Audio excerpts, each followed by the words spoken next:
One fact that I have repeatedly stated on this channel multiple times has been that about 70% of homes that get inherited actually end up being resold. The person who inherits the home doesn't keep the home, whether it's because they can't afford it or because they just want to get the money.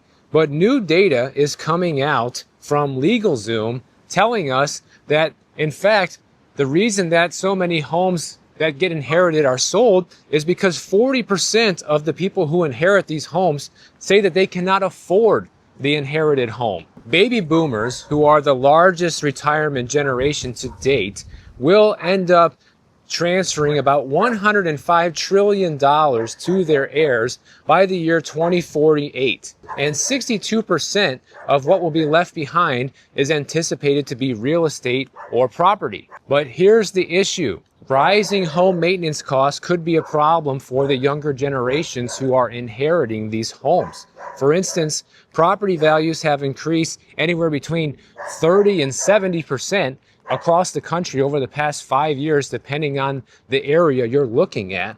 And that's much higher than inflation. And with these higher home valuations come much higher property tax bills. So the question is, will the inherited wealth be enough to cover the cost of ownership, or will these heirs need to sell their inheritance just to stay afloat? My guess is it's going to be the latter, because you can inherit a $12 million house right here in Tiburon, guys, but guess what?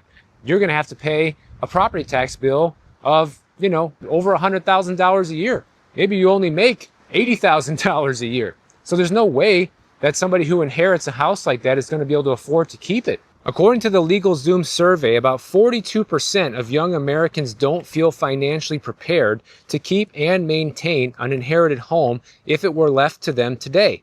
And among their top concerns with inheriting the house are the property taxes. About 47% of potential heirs expect to inherit property, but 20% are concerned they won't be able to afford the property taxes on the heirloom house. And in basically every part of the country, when you inherit a house, that counts as a sale.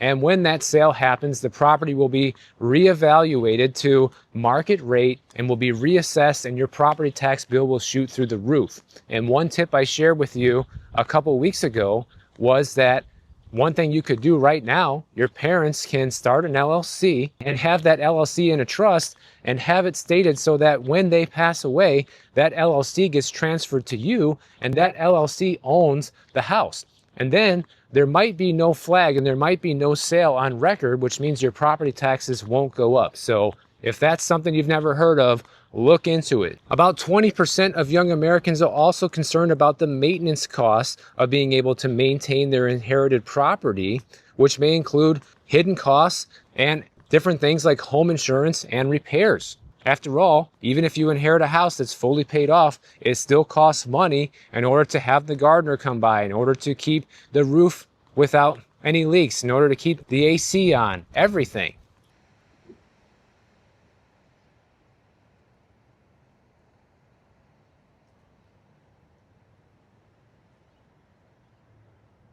About 23% of heirs are also concerned about property debt and legal complexities, things like the mortgage, the home equity loans, tax liens that can be attached to the house. So even though 62% of the older generation, 45 and above right now, plan to leave behind their real estate to their heirs, only 18.6% of young Americans in the survey actually feel very prepared to maintain an inherited property. That is not a very promising figure. And this is why you see so many people that inherit a house just turn around and sell it, because it really is the better financial move if you're not prepared to pay for the expenses of keeping that house, guys. Like, you have three choices when you inherit a house. You can either move in, which means you're going to have to be able to pay for all the expenses of that house.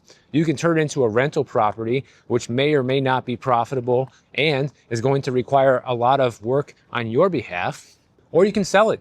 And that is the easiest way, and that's the solution that so many people choose because it is the easiest. You get a big windfall of cash, and depending on what the stepped up basis is on that house, you might not even have to pay capital gains on the sale of that house, which is fantastic. So selling is usually the most beneficial option and will leave you with a large chunk of change that you can do whatever you want with. And that's also one of my number one arguments of why home prices in the future are going to continue to suffer, because of so many people are going to be inheriting these houses, and many people are going to take the one lump sum payment. It's like winning the lottery. They're taking the one-time payment. They're selling the house, they're getting out, and they're taking their money and running. And with so many people that are going to be doing that into the future, you're going to see home prices suffer, because there's going to be too many houses for sale, too many people trying to do the same thing all at once. And the reason why so many younger folks are unprepared is simple. It's because they are carrying too much debt for their lifestyle. Like millennials, for example, about half of millennials have more debt than they have savings. Gen X, they have the highest median non-mortgage debt among all the generations, including things like credit card debt and student loans. Gen Z, 56% of Gen Z right now is living paycheck to paycheck. So how is anybody in those financial categories supposed to realistically pay for an inherited house? They can't. They're going to take the cash out option, and they are going to take the money. And by the way, if you are somebody who's planning on passing your home down to somebody in your family, you should already be having that conversation now.